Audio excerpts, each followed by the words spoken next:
Kuya, pwede po ba ako magtanong sa inyo? May kasamaan po ba kayo dito sa bahay na to? Kaya nga po kuya, gusto nyo naman po, wala akong kasamaan dito. Nabalain mo na itong bahay na to eh. Mga bata, ang totoo niyan, wala na akong kasamaan dito sa bahay na to. Nag-iisa na lang ako. Yung asawa at anak ko kasi, nasa ibang bansa na. Pinapapunta nga nila ako dun At doon na rin daw ako tumira. Hindi naman ako sanay tumira sa ganung bansa Gusto ko, dito sa atin. May inip lang ako doon. Ganun po ba, kuya? Mabuti po, hindi po kayo nalulungkot. Malungkot po kasi pag nag-iisa sa buhay. Nako mga bata, sanay na naman ako mag-isa At saka siya nga pala, doon kayo matutulog sa kabilang bahay. Malapit na pati ang pasukan. Pag-aaralin ko kayo. Oscar, matutupad din yung pangarap mo. Makapag-aral ka uli. Kuya, maraming salamat po Pangarap po talaga namin ng kuya ko yan. Kuya, thank you po talaga sa iyo dahil pag-aaralin mo po kami. Maraming salamat po. At tataruin po namin to sa malaking utang na loob. Kaya po kuya. Pero kuya, para saan po itong mga damit na to? Tsaka po itong laruan. Yan ba? Pinalaban ko yan kanina. Pinaglumaan ng mga anak ko. Pinagliitan nila yan. Ipapamigay ko sa ibang bata para naman mapakinabangan nila. Kuya. O paano? Matulog na kayo doon Pahinga na kayo. Sige po, kuya. Ano na kuya? Sige, sige.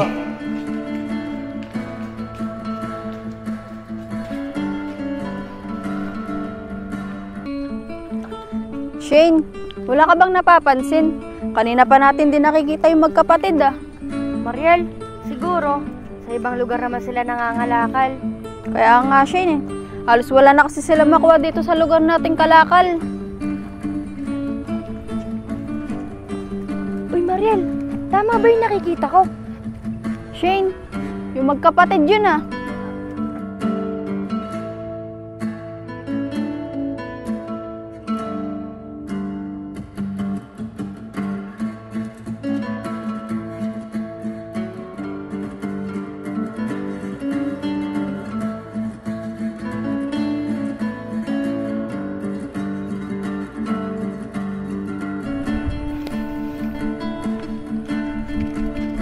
Uy, Shane, Mariel. Magandang araw sa inyo. Kailan nakakita kayo ng multo?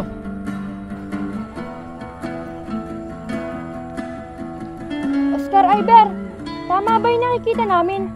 Kayo na ba yan? Kaya nga, bakit ang ayos na ng mga damit nyo? Tsaka, bakit di na kayo nangangalakal? Oo, kami to. Simula ngayon, di na yung mga ngalakal.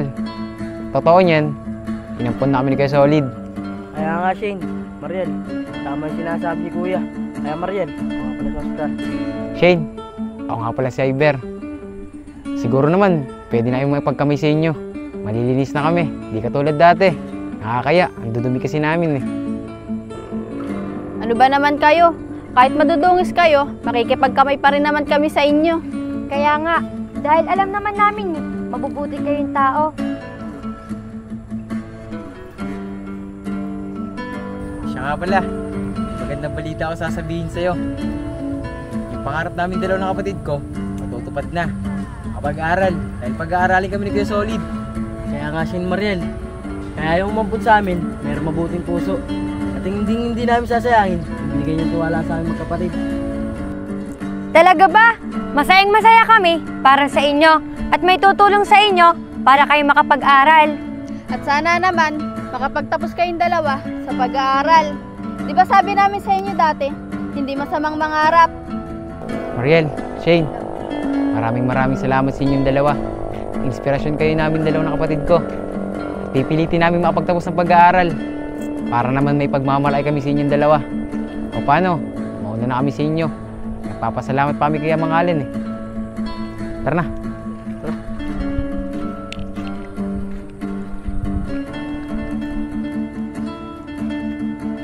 Mariel, ang pogi pala ng dalawang magkapatid pag malinis sila.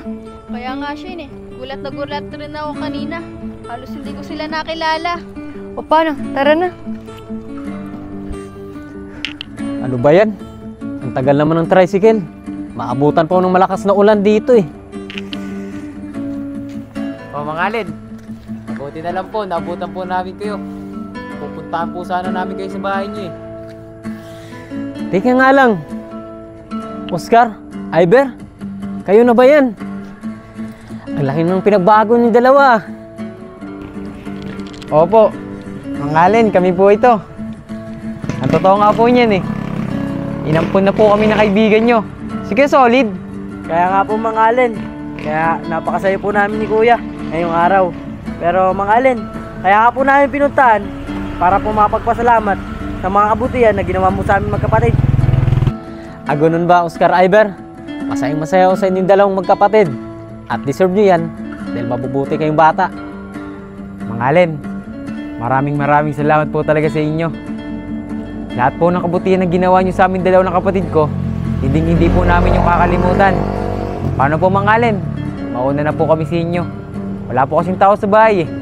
Pagising po namin kaninang umaga, wala po si Kuya Solid. Sige mga bata, mag-iingat kayo ah.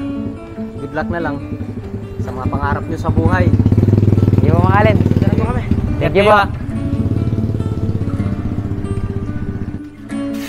Oscar, walisin mo na maigi yan. Oo Kuya. Para pagdating ni Kuya Solid, maganda tignan. Sige, walisin mo.